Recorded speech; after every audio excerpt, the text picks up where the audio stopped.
You are listening to Leaders and Legends, a podcast featuring some of Indiana's most fascinating men and women whose impact has shaped our state, our communities, and us. Join us as we discuss their imprint on our history. Leaders and Legends is brought to you by Veteran Strategies Incorporated, your local veteran business enterprise specializing in public relations, media relations, public outreach, crisis communications, and digital photography. My name is Robert Bain, Principal of Veteran Strategies, former Deputy Chief of Staff to Mayor Greg Ballard, and Communications Director for the Indiana Republican Party. I'm honored to be your host for our discussion. Thank you for listening to Leaders and Legends. We're here with Craig Prater, who is the president of the Heartland Film Festival. And Heartland Film, I guess, there's a festival and then there's an organization. Thank you very much for joining us today. We are sponsored by Girl Scouts of Central Indiana, and its CEO, Danielle Shockey, is with me today. We're also sponsored by Caterpillar. I was going to laugh. McAllister Machinery, your friendly neighborhood Caterpillar dealer. And a word out to P.E. McAllister, who's feeling a little under the weather, and hopefully he's feeling better by the time this is aired. We're also sponsored by General Hotels Corporation, the Crowne Plaza at Union Station. This is going to air the week of the festival in October, and we're very lucky to have you. Thank you very much. It's great to be here. Thank you. As always, when Danielle is with us, we let her take it away. So, your turn. All right. Well, let's start with this. So for someone who may not be familiar with the Heartland organization, as Robert said, and or the festival, give us the 101 on that, if you don't mind. Well, and I'll try to make that as short because when you've been doing a film festival that we're now in our 28th year, which is unusual for film festivals. Film festivals don't have a 28-year history like we do. If you survive a film festival with 5 years, you've really accomplished something. So we're 28 years old. We are certainly well known and positioned worldwide now. We just got back from one of the largest film markets in the world in Toronto last week, and everybody was anxious to talk to Heartland International. So we're very proud of that. Very good. So you mentioned unique, 28 years, and I did some research and reading, and so I think I understand, but maybe our audience would love to hear from your perspective what made the mix of what was happening here with Heartland make it be able to celebrate its 25th anniversary 3 years ago, and that's when you came to the organization. Tell us about that. What is it that's done so well? Well, first of all, they did. I've just been here just right at 3 years now. They did an incredible job down through the years of just laying the groundwork of finding quality films. They had a great film department that found films that would be of interest to the local community. That was a great start for the city to see films that they would not have an opportunity to see. So that was a great start. I was pulled in 3 years ago because I've spent 30 years in the film festival business.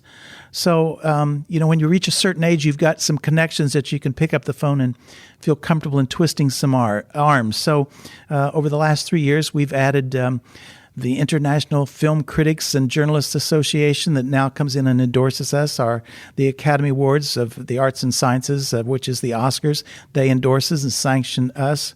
We've got, we're the first film festival in the country in the awards season, which starts in October, to showcase all the films that are being submitted to the Academy and Golden Globes for the Best Foreign Language category. We're showcasing those with representatives from all the different countries. This year we'll have 20. We're slowly building that each year because there are as many as 80 countries worldwide. But people can see films coming, the number one film from a given country here at Heartland in October. So we're very proud of that. That's interesting. So we talked a little about the present. We certainly want to talk way more about the festival as this podcast continues. But tell us your story. Tell us how you began in this industry. Where have you been in the world? I think our audience would be interested in that. Back in the early 90s, there was an entertainer by the name of Sonny Bono who decided he wanted to be the mayor of Palm Springs, and he didn't know what he was going to do to get attention to Palm Springs to encourage tourism. So he asked me, because he was a friend of mine, and asked me if I would not only help him start a film festival, but he decided he wanted to run for mayor at the time. So everybody thought he was crazy. Why would the entertainer want to run for mayor? Why would he want a film festival? But we started that film festival. I was there for 10 years, and then after Sonny's death, arm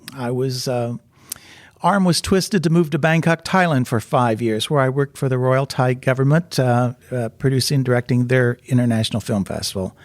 And then there was a military coup when all the Americans were asked to get out of Thailand. So then I worked with the film and television government organization in Cape Town, South Africa, where I was for 2 years. And then back to Los Angeles, where we worked on the Cabo St. Lucas establishment of film festival. And then I worked with the Museum of Tolerance for the Jewish Film Festival, and then the San Diego Jewish Film Festival, and then Latino film festivals in Florida. And then I ended up in Indianapolis at Heartland International, which I've been very pleased to be a part of for the last almost 3 years. So you mentioned before we started taping that it was a national search to find the president for this organization. Prior to that search, what was the reputation, or what was your knowledge of the Heartland Film Festival? Mm-hmm. That is an excellent question, because I had no knowledge of Heartland Film. In fact, that has been one of our challenges, is to get the message out there, even to our locals. Does the local community know about Heartland Film? It's better. But if we went on the street right now and say, "Are you familiar with Heartland Film?" the answer would probably be, "Yes, I think I've heard of it." So that's been a big challenge. We're fortunate now in the last 3 years that the international community knows Heartland International. But that was a weak area for us. But we've had the product. We've had excellent films that have got great track records even after the film festival. We've got the largest prize money in the world now. We're sanctioned by the Academy. We've had it here for a number of years, long before Craig got here, but we were not successful in getting the message out there. Is the goal the local audience for a film festival? If film festivals are doing their job, it's a balance. You want to build the community, because to make an economic impact on the community, which that was one of the questions when I first arrived. I said to the board, "What's the economic impact that the film festival makes on the city?" Well, I don't think we do. Oh, well, that was almost a test trick question for me, because I said, "Oh, okay, we don't make an impact. So do we bring filmmakers in, and how many?" Then's when their pride kicked in. "Oh, yes, we bring in over 200 filmmakers worldwide every year." "Oh, okay. And do we put those in hotels?" "Yes, we put them in hotels." "Do we take care of them with restaurants and entertainment and tours of the city?" "Oh, yes, we have our Hoosier Hospitality." And so I said, "And we don't make an impact on the city." Well, we did a study that year. So we make over a $3.6 million impact over the 10 days each year on the city. So we're very proud of that accomplishment. So I was taking a look at, again, just kind of preparing, and it looked like in the 2019 legislative session, there was an effort, and sounded like maybe a repeated effort for our state legislator to make a decision to do some kind of tax credit, tax incentive for film to be produced here in the state. I didn't find the answer if that was successful, and so tell us about that. It was not successful. So yes, the message out there in the film industry, well, let's avoid shooting films in Indiana because they have no tax incentives. We don't until just recently. We've always had for the last 3 years, we had a film commissioner here, Therese Sabatine. She was absolutely excellent. But as all cities that have film commissioners, it's here today and gone tomorrow, here today, gone tomorrow. No, we do not have tax incentives, which that is the official thing that gets the attention of filmmakers. However, here's what Indianapolis as a city offers in spite of not having tax incentives. They can come to Indianapolis, and we've got sites to shoot films. Our monuments here in the city are really second only to Washington, D.C. In fact, I learned after moving here, I said, how did we get to be second to Washington, D.C.? Well, Craig, don't you know where all the limestone and stuff come from to build those monuments in Washington, D.C.? They came from Indiana. So we've got the sites for them. It's by comparison of other major cities, it's easy to shut down a street or to have support of where you want to shoot your film.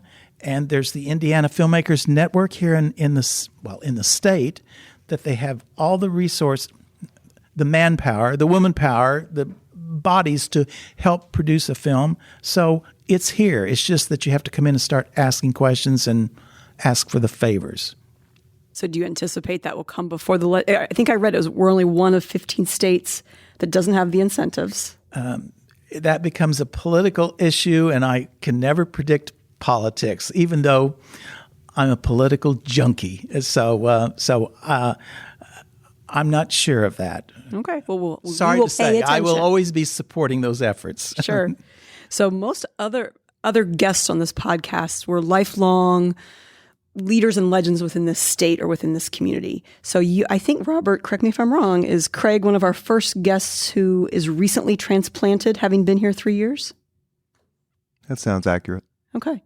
So so all of the other guests have loved Indiana since birth, and a lot of them went to college, So tell us what maybe you love about Indianapolis since you've been here thus far. I would put Indianapolis as a city up against any major city in this country, and I've got a few miles on me that have worked or spent time in most of the major cities. Indianapolis is excellent. The cultural arts here in Indianapolis is second to none. In fact, right after I started, when my California friends were saying, "Craig, what in the world how'd you end up in Indianapolis, and what are you doing?" I said, "I'll tell you what." In fact, I was talking to a number one publicist in the film industry at the time who was from Los Angeles. I said, "Do you have your LA Times in front of me?" "Yes." "Well, turn to the entertainment section." I said, "I've got in front of me right now our entertainment section." I said, it was a Wednesday. I'll remember this I said, "What's happening tonight in Los Angeles?" I said, "Well," he says, "it's just packed. We got so much." I said, "Okay, give me." For every one of his events happening on Wednesday night in Los Angeles, we had 2 and 3 events happening in Indianapolis. So nobody from another major city wants to get in a debate with me about the cultural arts and the activity in Indianapolis, because I will win. I'm very proud of being here in Indianapolis. Well, good. That's great. I too. I feel like when I travel, I always have to preface it with, we hosted the Super Bowl, right? We're not a cornfield. This is an amazing city to live in. So when you came and you've shared with us again off air that you chose to live in the downtown area. And I asked the question, what made you choose downtown? And you said your staff, and others said, oh, there's these great suburbs. Oh, yes. Tell us, having lived all around the world, what about living in Indianapolis, in downtown Indianapolis, was attractive? Yes, I had a full staff when I started here, saying, because I was just in temporary housing for a couple of months, and I said, okay, now where should I concentrate? Of course, everybody had a different story, on the south end and go to the north end, and then they go to Carmel, and I kept going downtown, and I would come back into the office. I love the downtown. There's everything. I could walk out. I don't care where the apartment or condo was going to be downtown. I could walk out the door, and there was something within a few blocks, whether it was restaurants, banks, grocery stores, whatever. So it was real easy for me to get downtown. I'm right in the center of downtown, and I love it. So what should our listeners look forward to about the festival that, as Robert said, is coming up here October the 10th? Is that correct? 10th through the 20th. Okay. Well, I think when this airs, everyone will know that we landed a stellar opening night film, which is going to get a lot of attention because it's Tom Hanks' new film, in the neighborhood about Mr. Rogers. That's going to get lots of attention. And our closing night film is with Jamie Foxx, Just Mercy, which is all about a civil rights attorney pleading a case. The lineup of films is an incredible balance because there's something for everybody, but all films are not for everybody. And I like to point that out because that's been an educational process here to get everyone to understand. The films at a film festival are diverse. They're different. And your favorite film might be different from yours. And so that's what we like to emphasize. But we got incredible events and our Filmmakers Brunch, which is on the last Saturday. It's when we will be awarding top prize money in the world to worthy filmmakers in a number of different categories. And I'll go out on a limb and predict that at this year's Academy Award and Golden Globes, there will be winners this year that the locals will say, wait a minute, I saw that film at the Heartland Film Festival in October. So I think there will be something for everybody. In fact, the biggest challenge they will have is trying to decide, how can I see everything? You can't. So you just got to sort through everything and decide. So do tell our listeners about that, because again, as you mentioned, locals may or may not know. Where do you see the films? How do you see the films? We've got a number of different locations. We've got 2 AMC locations, one in Castleton, one in Traders Point. We also have 2 screens at Newfields in the DeVost and the Toby theaters. So in each one of the AMCs, one's got 5 screens and another's got 4. So I think the total count is 11 or 12 screens happening over the 10 days. So it is a challenge to decide. It becomes overwhelming. In fact, I think if you kind of scout around the room here, you can see a sampling of a schedule over 10 days. So it's a matter of opening up that book, and it becomes overwhelming. It can be intimidating as to what do I do and where do I even start. But I think if they go to the book, and if you like comedies, go through there and look for the genre of comedies and then just zero in on that genre-specific category, or maybe you like documentaries. I think that's the starting point to help people decide where and when and how do I make this work, because it is a surprise, and it's a challenge to put a schedule together. So again, being a novice in this whole realm, you've mentioned genre and you've mentioned prize money.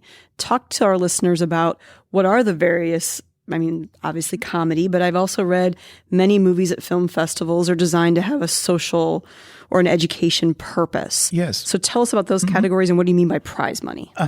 Our prize money, we give prize money in the best documentary.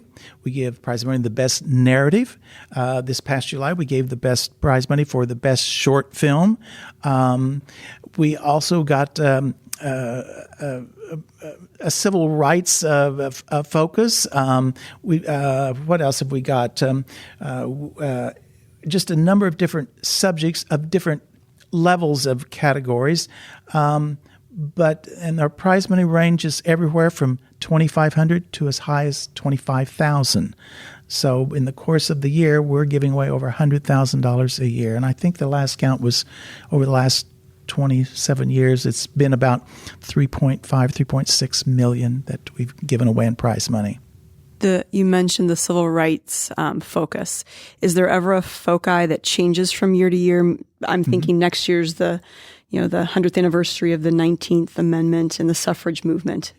The answer is yes. The subjects and the focus from film makers all around the world, yes, it can vary from year to year depending on what was the hot topic that year in a given city. What I find interesting, and I think it will surface in some of our films this year in our documentary sections, immigration is a topic everywhere. It doesn't matter that, we say as Americans we've got an immigration issue here that everybody likes to talk about, maybe argue about, whatever their position may be, but it's a topic that's the same everywhere in the world, and it's fascinating from an educational point of view. How does that same subject affect different countries from a different perspective and as to what their issues are in that country at that time? So if we're doing our job, we're giving entertainment to our viewers and we're giving education to our viewers. In the industry, so obviously I'm the CEO for Girl Scouts. We represent obviously girls and women and things they're interested in. Tell us about the role. Is there an equal role for women in the filmmaking industry? You are touching on something. Now, it's almost like I paid you to set that question up. And I even offered, would you want You're me to right, talk and about? I That never wasn't said it. anything, but you are touching on one of the film industry's hottest topics right now. So it's with great pride I can tell you about this. This past February at the Berlin Film Market, one of the largest film markets in the world, they were asking film festivals from all over the world if they would sign a pledge. Not a commitment, not a have to, not a demand. Would you sign a pledge as a film festival for the 50-50 2020 pledge? Meaning, would you, by the year 2020, try to get an equal balance of female filmmakers 50% male versus female. Well, we signed that pledge, and we were listed along Berlin, Toronto, Venice, Rotterdam, the biggest film festival in the world, and here was Heartland International. And of course, they were all saying, well, we think we can do that. Well, we happened to go on record because last year, without even trying, we were just selecting quality films. We didn't care if it was male or female. We didn't care. But we selected quality filmmakers. And at the time, this was a year ago, we were at 43% female filmmakers. There's every reason in the world. In fact, I happen to know for a fact we'll probably hit that 50-50 this year.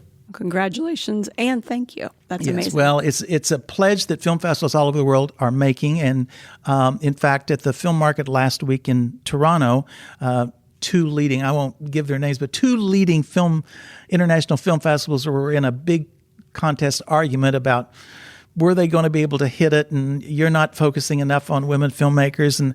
And we got great enjoyment laughing at the big boys and girls when we were already kind of scooting in under the radar and accomplishing the task without any effort. And you said that's 50-50 by 2020 is the tag on that line. That's great. What about, you mentioned all the entry points into the film festival for competition. Are there some that are targeted to young filmmakers? Yes. Not only targeted to young filmmakers, but also a focus on Indiana filmmakers. We have a high school film competition, and then we kind of branch that out and say, all right, does it fall into Indiana filmmakers? So we're true to our local filmmakers, and we're true. In fact, I think our staff will tell you Craig's a little partial to inviting in high school and college students that are interested in film, because some of the best stories I have at film festivals and some of the most successful stories are the involvement of high school and college kids who are working on films. And I like to go out on a limb and say they haven't been jaded or ruined yet by the film industry or the studios or the public. They're just going for it because they're innocent, naive, and the creativity is off the walls. That's why our short film festival in July each year has turned into something rather huge in a short period of time, no pun intended, because those filmmakers, they're young, they haven't been influenced yet, and their creativity is the best. What influence, if any, do you think? So I watch my own children do Instagram and Visco and all these other apps that allow them essentially to make what I would say short videos in creative ways. Mm-hmm. What impact do you think that has had on young people getting involved in film making? A lot, and for the better, because in fact 2 years ago we had a panel discussion that ended up in almost a 2-hour seminar lecture from the founder. Her name is Susie Portello, who is the founder and CEO of the International Mobile Film Festival. She was there to teach young filmmakers how you don't have to raise a lot of money to get all the funding to make your first film when you can take your smartphone, and that it was a learning process. So all of the social media stuff and the Instagram and everything has been very instrumental. And also, because I think it's a generation thing too, short films have become very popular because our attention span is, I would say, someone my generation's attention span might be a little different than someone that would be grandchildren. And so that's promotes short films, the creativity to create a short film. So I think all those social media apps are a plus. What about formal methods? Do you at Heartland offer any seminars, courses, young people, old people, to learn about the industry or filmmaking? And so that's one part of my question. The second is, if there's a listener out there who, maybe traditional college pathway, because I'm sure I went to Ball State, great communications school, right? But where else may they be able to get training in the film industry? As a film festival, no, we don't. However, we've got a number of working relationships with different universities here locally. Ball State is one of them. And yes, I've learned the communication area. In fact, we're very much involved with that. In fact, during our film festival, in our promotional videos that people see up on the screen, every single one of them have been done by student film classes in the greater Indianapolis and surrounding area universities. So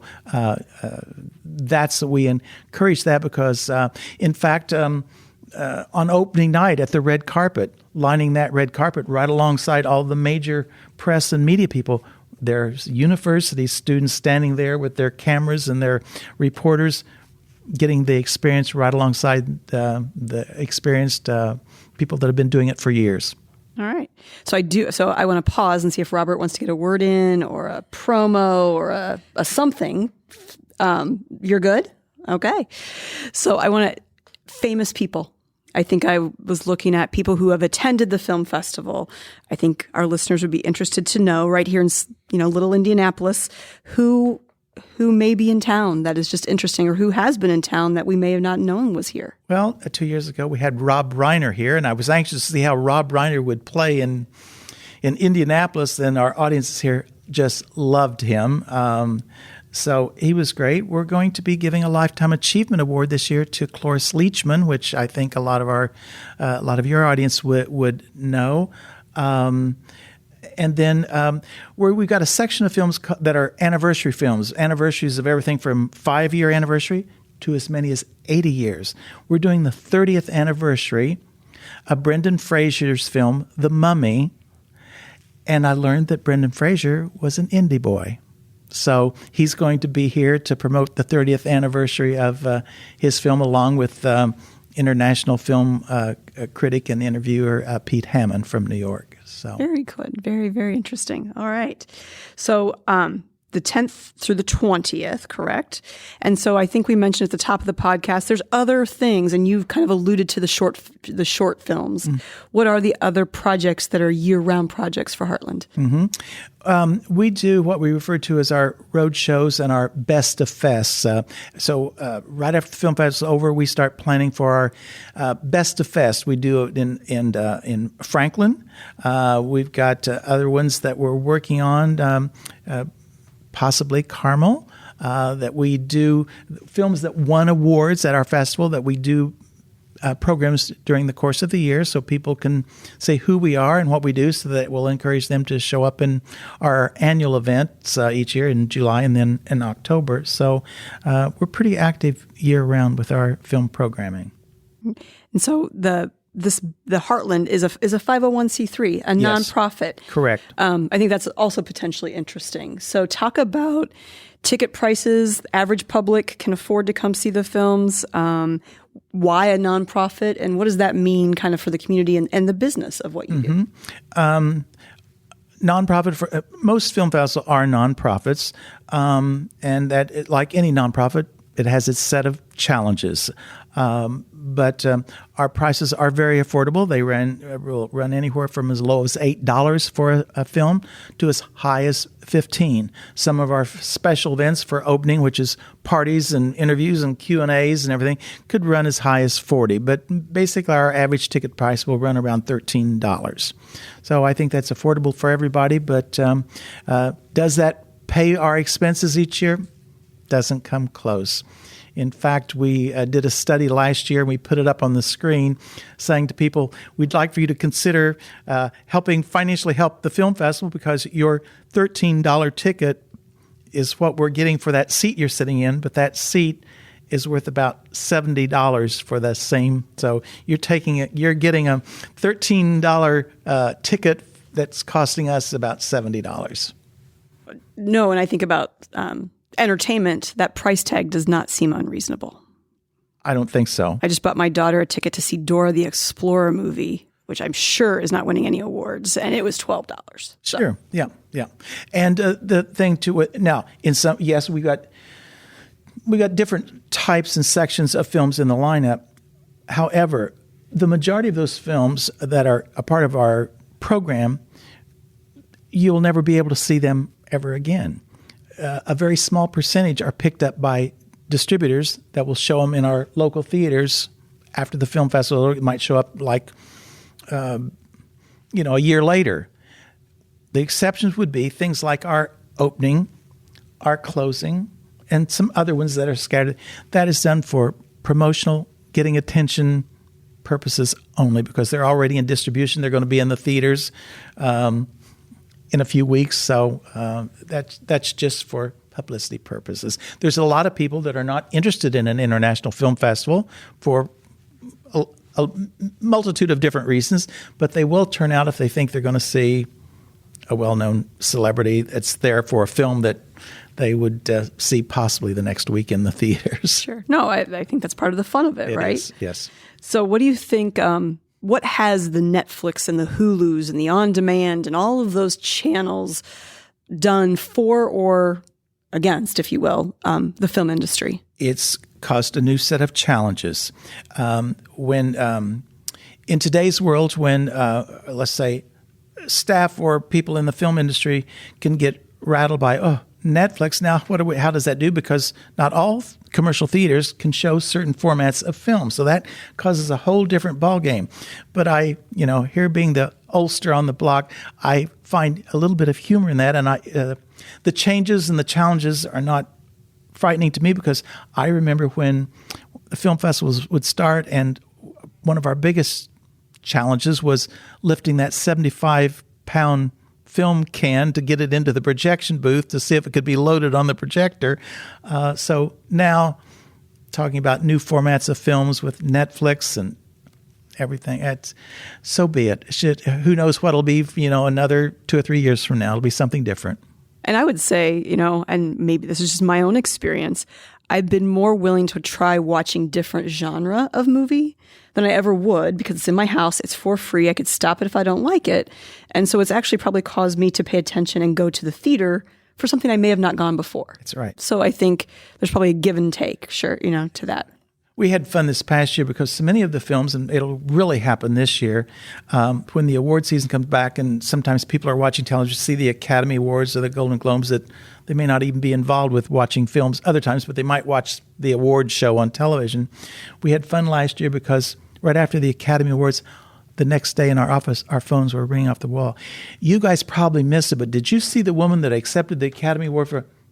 They said, well, she was at Heartland International. Well, of course we knew that. We knew they had the nomination. We had the strong feeling that she would probably win. So we had fun, the locals, noticing, well, we were there. We saw so-and-so, and she's now on the main stage. And, of course, our category of 20 films this year that are films coming from individual countries as the best film being represented in that category for Best Foreign Language Film. Filmmakers are here with that film to push it, but they leave here immediately to go to Los Angeles and lobby to try to get that nomination. And invariably, the people that are voting are saying, well, where have you been? Did you just come from Spain? No, we were in Indianapolis at the Heartland Film Festival showcasing that film. So we're kind of a stepping stone now for filmmakers and country films that are going on to lobby to get their nomination.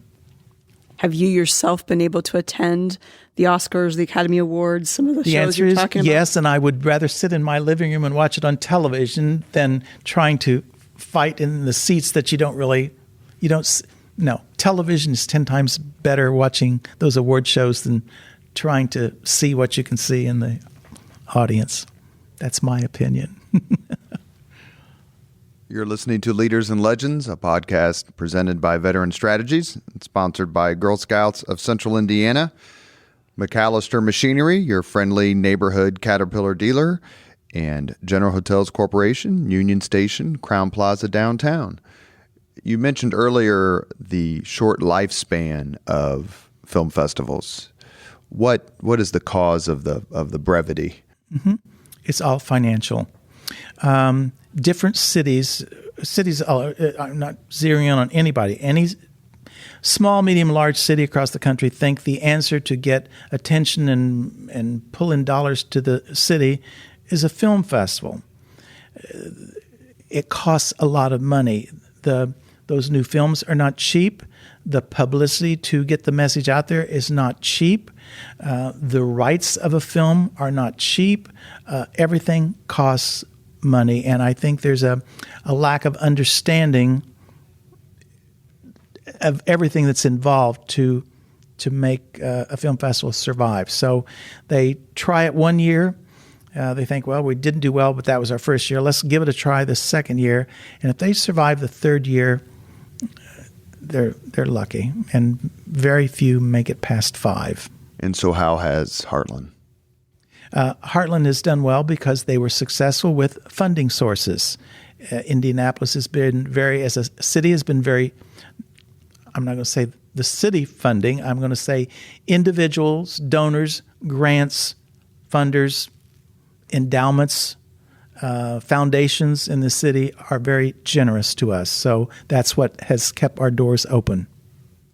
How important is to the success of the festival is the name itself?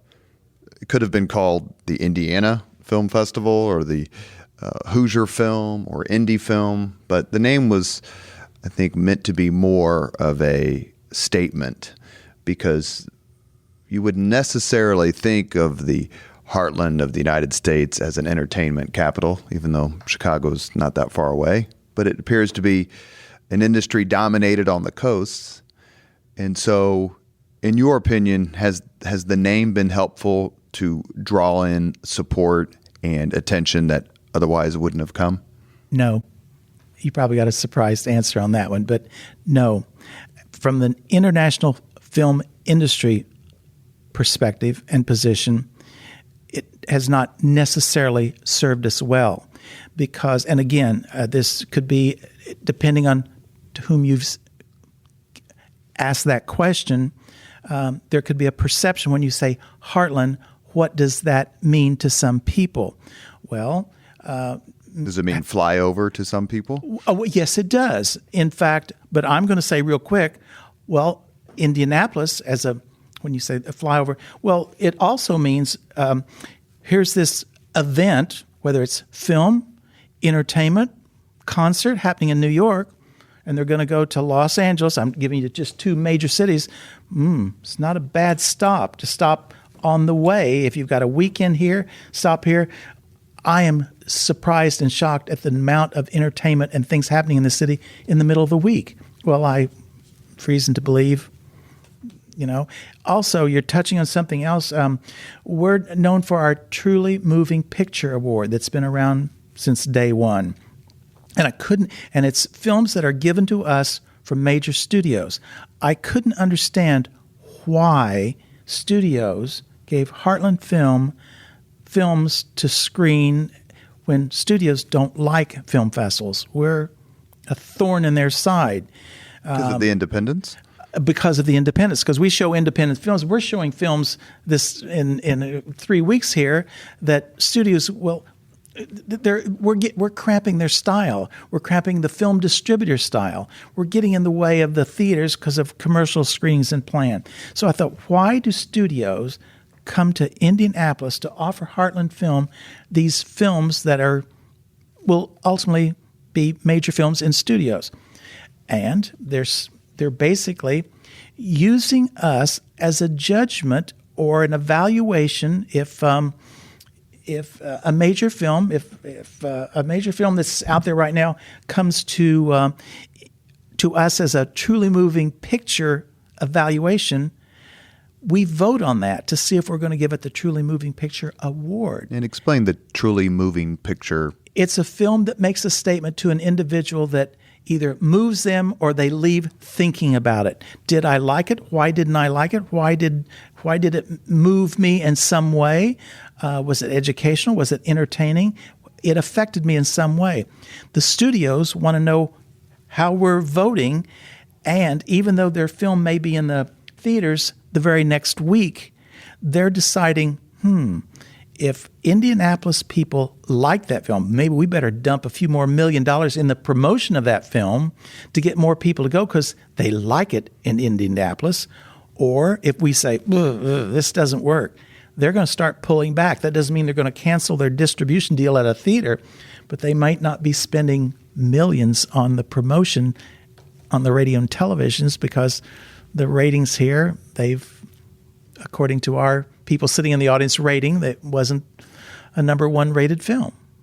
How do films like the ones, and not that there aren't hits, for lack of a better term, that are part of the film festival or that have had its time at the festival, how do smaller films, grittier films maybe, how do they compete with the CGI monstrosities that are out there these days? Daniel asked a great question about Netflix, but within the theater itself, I mean, I get the sense that a lot of folks want to go to the theater these days to get their buttons pushed, to be enraptured or captured by all these amazing special effects. That's right. And so how does a smaller film or a more pensive film get noticed? It's very, very difficult. That's an excellent question. It's difficult at best because they are competing with what the average person in any city wants to go. They want those blockbusters. They want those action films. They want that. So they're not into selecting a film that's one of those films you're describing that may have an incredible storyline, a great message. They just kind of shun those. That's why, from my point of view, I like to always encourage people to look for the art theater houses like the Landmarks here, and every now and then they'll have a Keystone Arts. Yes, because that's where some of those lower budget films will screen that I feel have great impacts, and whether it's educational, entertainment, or just moving in itself. But to your point, it's rough for filmmakers who have to compete with those big blockbusters. Do you consider yourself a movie critic at all? I mean, you have decades of experience, have worked in different countries, worked at the highest level, encountered all these people. When you watch a film, are you watching it as a fan, or do you watch it more of like a critic's eye? No, I don't think I have a critic's eye. I am there. Yes, I know what the critics are looking for. They're either looking for if you and I go to watch a film, did we? I say there's 3 rating points. 1, did you just like it? Don't try to make anything out. Did you just like it? Number 2, then if you're really becoming a critic, was it technically sound? How was the story? How was the editing? How was the cinematography? How was the music? How was the acting? So that's point 2. And then number 3, will it sell a ticket? So I think if then you're a film critic. I'm not one of those. I wouldn't be a good film critic. To me, one of the most enjoyable things of a film festival is, in fact, people that have my last 3 years, they know that when a film's letting out, where are they going to find me? I'm going to be standing right outside the theater door to hear all the comments, because you could come out and say, that was the best thing I've ever seen in my life. Oh, how come? And then you hearing all this, you come out the door and I just hated it. And you hear that. So because I say I'm not a good film critic, I'm thinking, you point out something why you didn't like it. I'm thinking, I missed that. You're pointing out why you liked it. I'm thinking, I missed that too. I think the enjoyment of a film festival happens, well, I'm not going to say you don't enjoy the film, but equally important and fun is the discussions that happen after the film to hear everybody's opinion. And nobody's right and nobody's wrong. So we end the podcast with the same 5 questions, and it's not yet time for that. But given your experience and the things that you've done and what you've seen, I'm going to ask 4 or 5 kind of maybe quick questions and then let Danielle have another shot at it before we get to the final 5 questions. Okay. Funniest movie of all time? Oh, funniest one. Oh, my goodness gracious. If you were in a bad mood and had to laugh, which movie would you watch? Oh, I'm not sure, Robert, that I've got an answer for that. Funniest movie of all time. The ridiculous ones are things like Dumb and Dumber, because I'm watching that and I'm making fun of it. Yet I catch myself laughing, but I use that just an example because of the absurdity of the whole thing. So it should have won the Oscar that year. Well, see, that was your funniest one then, right? All right, so now I've learned something about your funniest. It would probably be... I don't know. Caddyshack to me is probably the movie that consistently makes me laugh, even after what is probably legitimately 100 viewings. Yeah. Most romantic movie of all time, or your favorite romantic movie? Well, do you know what?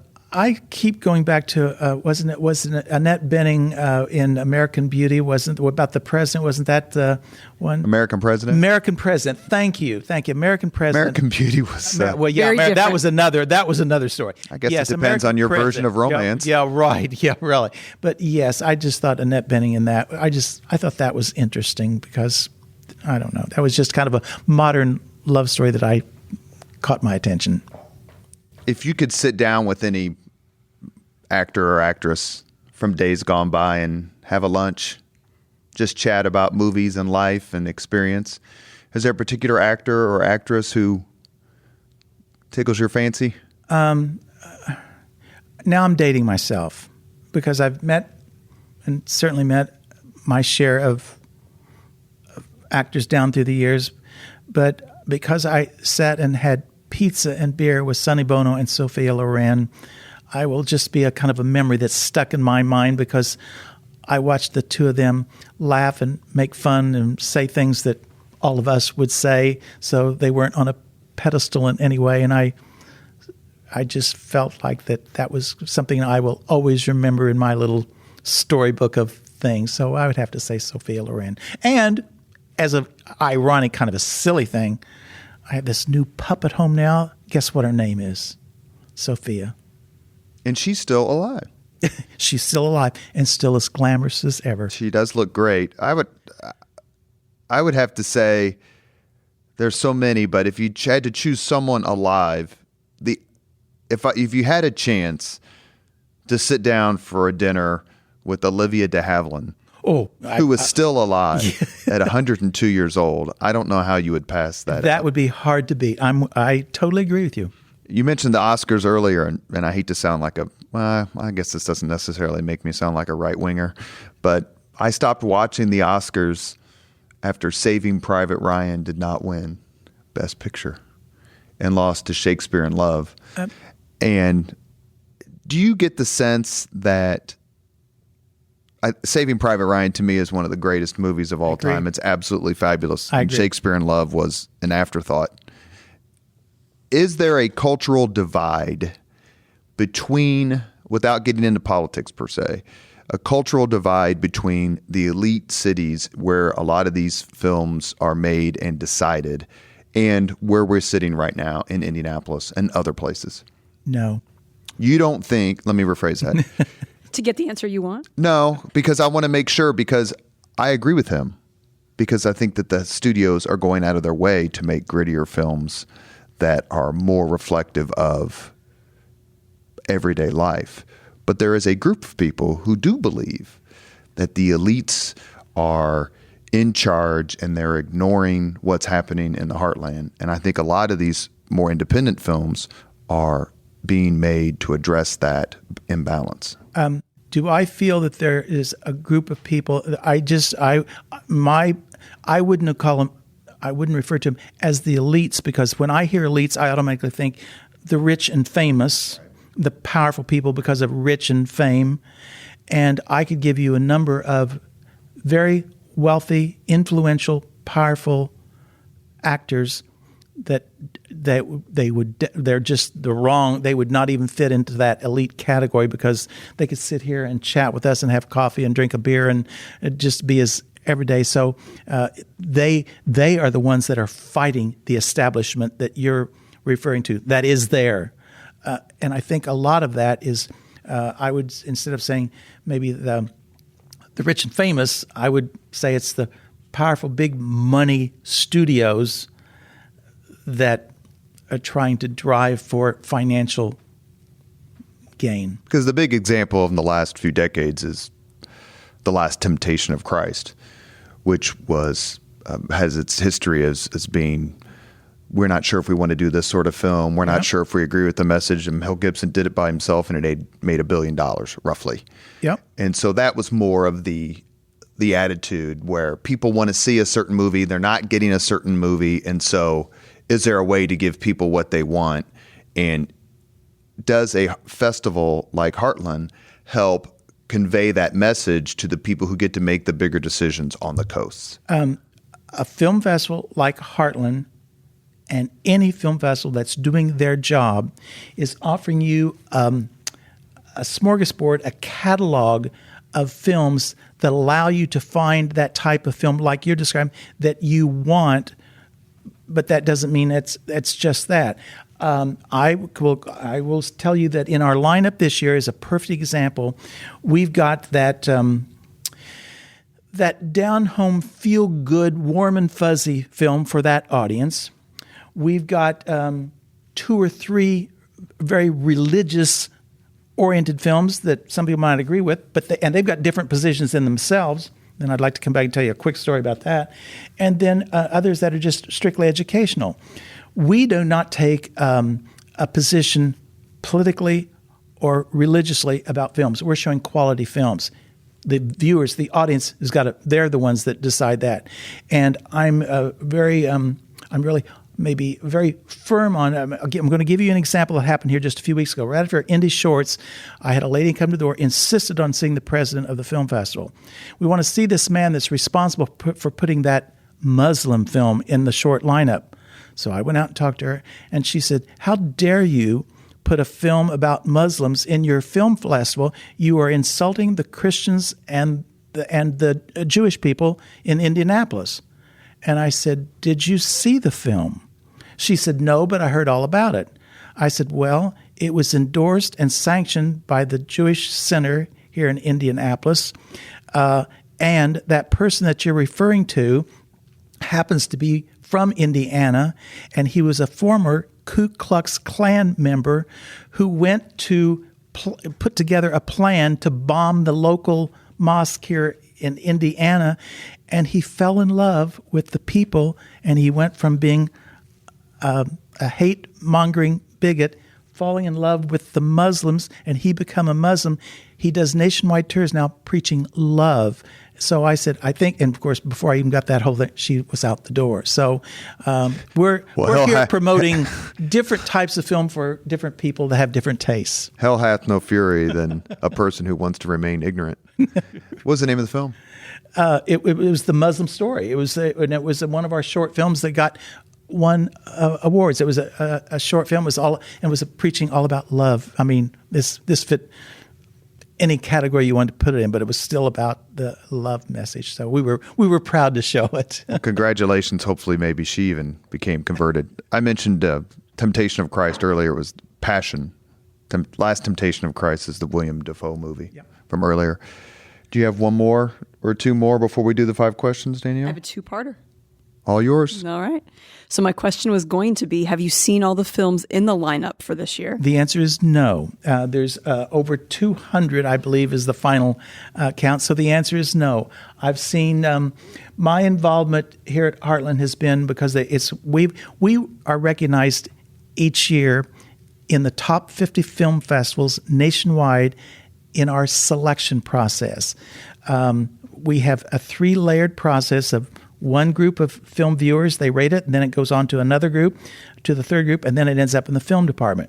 If at any point the film department, in their final decision, are in question, they'll pull me in to say, "Craig, what do you think?" So the answer is no. I have not seen all of them. I've seen a lot of the major ones, yes, because I'm a publicity junkie, and I like to go out and promote films and get people's interest and enthused about them. Well, that was going to be my next kind of question is, if I'm going to buy a ticket now for a show to see between the 10th and the 20th, what would you recommend? I do have a favorite at this point, and boy, I can really get in trouble on this one because my statement answer to you is can be argued and debated, and it has nothing to do with anything other than I sat and I enjoyed and saw the film. I saw it at the Film Market at the Toronto Film Festival this past week, and it's called The Two Popes. I'm a history junkie, as well as liking good films, and this is a new film that's coming out about the transition from Pope Benedict to Pope Francis and private conversations that they had that none of us really know about. So how did they get these? But it's all about both of these popes were great extremes from one's position, even though they were both former cardinals in the Catholic Church. One of them had a strong position one way in contrast to the other, but it was the dialogue between those two. You fall in love with both of those popes. You cannot. It doesn't matter whether you're Catholic or not, and I'm not, but you cannot not love the dialogue and the respect that these two men have to this day for each other. Excellent. Thank you so much. What did you take from that, even as a non-Catholic, when watching it? I mean, Surely, probably one represented your views better than the other, or one made stronger arguments. But just the fact that they were sitting there, two men who at one time headed the church of 1 billion people, and now one currently heads the church of 1 billion people. What was so compelling about that dialogue? The respect that, even though both of them had extreme positions, different positions, it was the respect that they had for each other. And in fact, Pope Benedict made the remark to Francis, I don't agree with anything of your position. Now, this was in their early dialogue.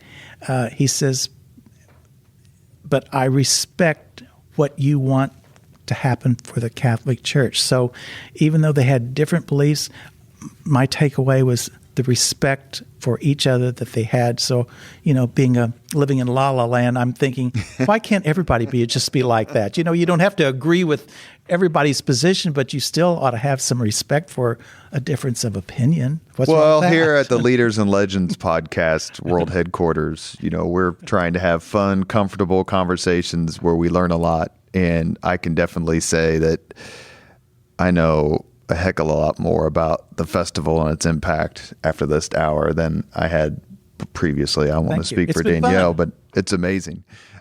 You're listening to the Leaders and Legends podcast presented by Veteran Strategies, sponsored by Girl Scouts of Central Indiana, McAllister Machinery, and the Crown Plaza at Union Station, downtown Indianapolis.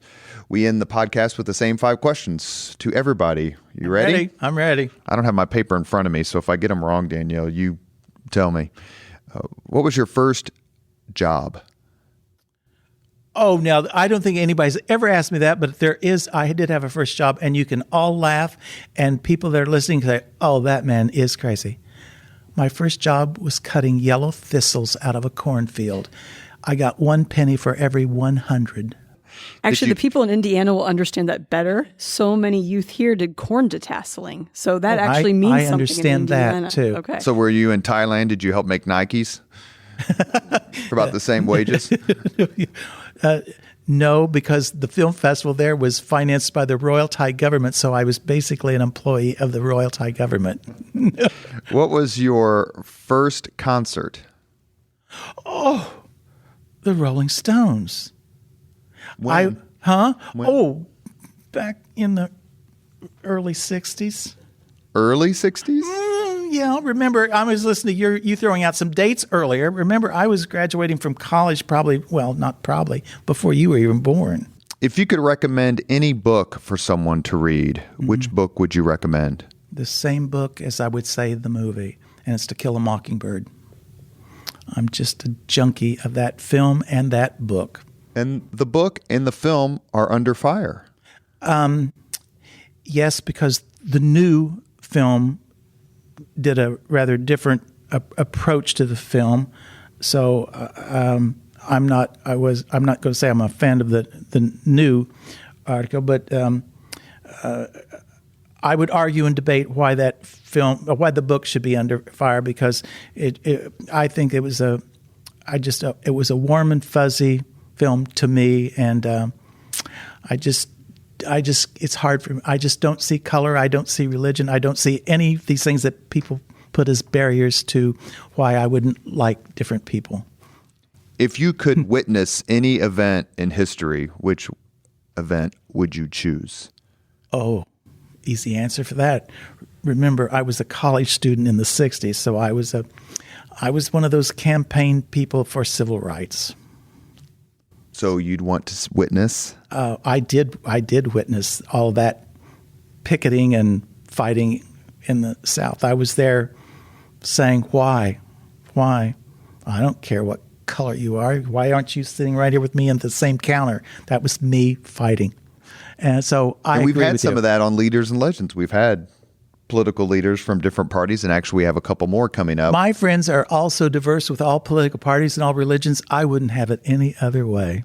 Amen. Last question. If you could have dinner with anyone in the world living, whom would you choose? 2 hours off the record? You know what? It could be someone with whom you've already had dinner. Well, I haven't. And everybody makes fun of me on social media because every Sunday morning I will post just the simple comment, Jane time, and people took a long time. They didn't know what in the hell I was talking about. And I was talking about Jane Pauley. I go back many years with Jane Pauley and following her, and I'm just a junkie, so I would love to sit down and just talk to her because you see this, and she's an indie girl. Mm-hmm. And so I would love to say I've shared a meal with her and talked about her to see if she's the same kind of person that I have created in my mind that she is. Well, she's done a lot for the city. Well, I like her. With regard to clinics, and she's really made her mark. And she was one of the very first Indianapolis celebrities who left the city and then went on to do bigger things. Yes, and somebody else I would add in there that everybody makes fun of me because I happen to not be a country western music fan. In fact, I'm not a fan at all of that. But I would give anything to say I saw and spoke to Dolly Parton. She and I are just 2 days apart on our birthdays. Same year, everything, but we're just 2 days apart. So I think of her as my astrological twin. So do I get a kick out of her music? No, but I just think she'd be an interesting person to talk to. I don't know about Dolly, but Jane is a Girl Scout. So I bless that lunch meeting that you may have. Will you set that up and I'll invite you to Okay, very good. Yes. We should try to get Jane Pauley on the podcast. All right. She does come to town. She went to Warren. She grew up on the east side, as I recall. Yeah. Well, everybody makes fun of me on my early morning, Sunday morning post where I say Jane time, and now they're catching on to why I like that. And Dolly Parton is also a Girl Scout. Well, let's get all the Girl Scouts together. See, I told you I was a party. Girl Scout fan. Let's get all these Girl Scouts here in Indy. Dina, where's the man enough to be a Girl Scout shirt? Oh, my goodness, we missed that opportunity. Well, we can take care of that. We have a T-shirt, Craig. It says, man enough to be a Girl Scout. Works for me. One of the founding members of the board of directors of the Women in Film and Television Showcase chapter in Palm Springs. One of their first men was yours truly. All right. We will let you wear one. Yep. Thank you. I wear it to the gym and people go, what in the hell does that mean? Listen to the podcast and you'll find out. Mr. Prater, thank you. It's my pleasure. Thank you. That was an absolute blast. Well, I enjoyed it. Anything we can do to help promote the festival. And let me please also thank Kelly, your executive assistant, with whom I went to high school, who helped make this happen. It wouldn't have happened without her. So thank you very much, Kelly. Danielle, amazing as always. It's great to see you. Thank you very much. You are listening to Leaders and Legends. Thank you very much for listening to Leaders and Legends, brought to you by Veteran Strategies Incorporated. If you want to contact us about this program or our menu of public relations services, please send us an email at robert@veteranstrategies.com. That's robert@veteranstrategies.com.